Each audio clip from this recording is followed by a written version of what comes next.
I, 29M, never thought I'd end up in a marriage like this. To be honest, I wasn't even planning to get married anytime soon. But life has a way of throwing curveballs you don't see coming. 2 years ago, I was drowning in debt. Not the fun kind of debt, where you can at least point to the car in your driveway or the vacation pictures on your Instagram. No, I had a mix of medical bills, credit card balances, and the type of late rent notices that make your stomach sink every time you see an envelope in the mailbox. I was working 2 jobs, barely sleeping, and still watching the numbers in my bank account slide in the wrong direction. That's when she came into the picture. Let's call her Emily, 27F. Emily was, well, different. She came from money, but she wasn't one of those spoiled rich kids you see in movies. Her parents were loaded, but she herself was surprisingly grounded. We met at a mutual friend's wedding, and she struck me as someone sharp, witty, but also detached, like she was always observing people from the outside rather than jumping into the chaos with them. We clicked in a weird way, not romantically, but practically. Over drinks one night, she dropped a bomb. Her parents had been pressuring her to settle down. She didn't want a real relationship, no drama, no messy emotions, but she needed to show her family she was stable. Meanwhile, I was barely holding myself together financially. That's when the idea of a contract marriage came up. It wasn't as formal as it sounds, no lawyers, no actual papers beyond the marriage license. But we sat down in her apartment one night and literally wrote out rules on a napkin. No romance, no physical expectations, no jealousy, shared apartment, her place obviously. She'd cover rent and utilities. I'd handle day-to-day stuff like groceries, cooking, and cleaning. Duration, 2 years. Reassess after that. It was the strangest agreement of my life, but at that point, I didn't care. I was desperate, and she needed a solution. So, 6 months later, we stood in front of a bored-looking officiant at City Hall and said the words, "I do," knowing full well it wasn't about love. The first year was oddly smooth. We lived more like roommates than spouses. She had her world, corporate meetings, charity galas, fancy brunches. I had mine, work shifts, Netflix marathons, late-night instant ramen. We intersected in the middle, usually in the kitchen, where I'd cook something and she'd make sarcastic comments about my culinary experiments. It wasn't bad. Actually, it was kind of peaceful. No pressure, no fights, no heartbreak. But somewhere along the line, something shifted. It started with little things. I noticed how she'd tuck her hair behind her ear when she was concentrating. How she always made sure my coffee mug was filled before I even woke up. How she'd come home exhausted from some family dinner and, despite being drained, still ask about my day before ranting about her parents' passive-aggressive comments. I caught myself watching her when she wasn't looking, memorizing the way she laughed at dumb TikToks, feeling proud when she complimented my cooking. Then came the night that really messed me up. We'd both had brutal days, mine at work, hers with her parents. And instead of going to our separate corners like usual, we ended up sitting on the couch with a bottle of wine. 1 glass turned into 3, and before I knew it, we were shoulder to shoulder laughing about the dumbest things.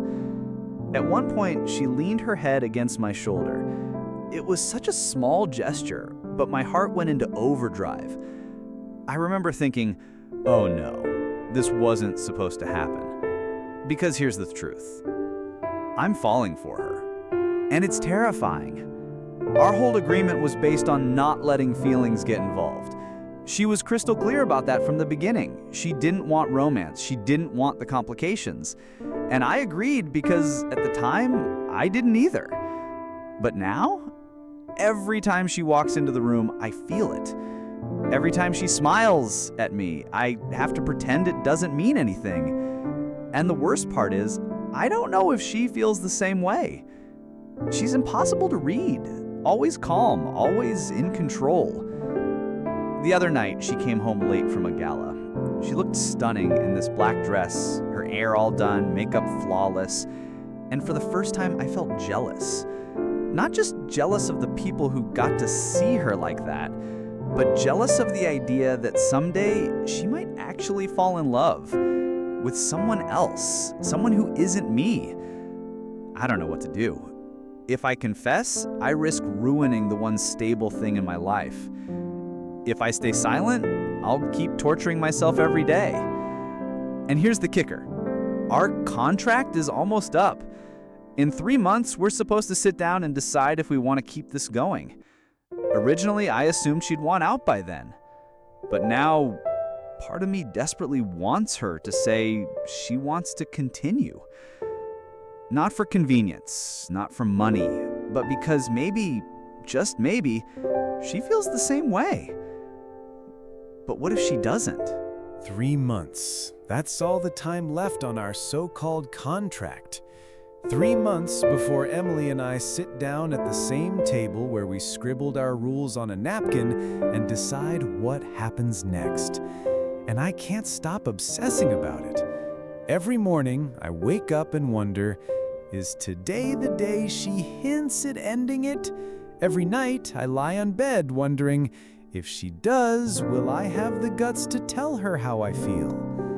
But then something happened last week that made everything 10 times more complicated. It was a Friday night. I'd made dinner, pasta with homemade sauce, nothing fancy, but Emily loves when I cook. We ate, had a couple of glasses of wine, and then she got a phone call. I could tell instantly it was her mom. Her posture stiffened, her tone went formal, and she gave those short, polite answers she always gives her parents when she's annoyed. She hung up and sat there in silence for a moment, staring at her glass. Finally, she said, "They've set me up on another blind date tomorrow night." I laughed at first, thinking she was joking, but when I saw her face, my stomach dropped. "Wait, you're going?" I asked. She shrugged. "If I don't, they'll never stop pushing. You know how they are." I felt something ugly rising in me. Jealousy, panic, maybe both. The thought of her sitting across from some guy laughing at his jokes, maybe letting him walk her home, it made me sick. But what could I say? Hey, don't go because I'm secretly in love with you even though we agreed not to be? So I just nodded and forced a smile. Right, makes sense. The rest of the night was quiet. Too quiet. Saturday came and I tried to distract myself. I cleaned the apartment, went for a run, binged half a season of some dumb show on Netflix. But when the evening rolled around and I heard her heels clicking across the hardwood floor, my chest tightened. She looked incredible. Hair perfect, dress elegant, perfume subtle but intoxicating. And she just smiled at me like it was any other night.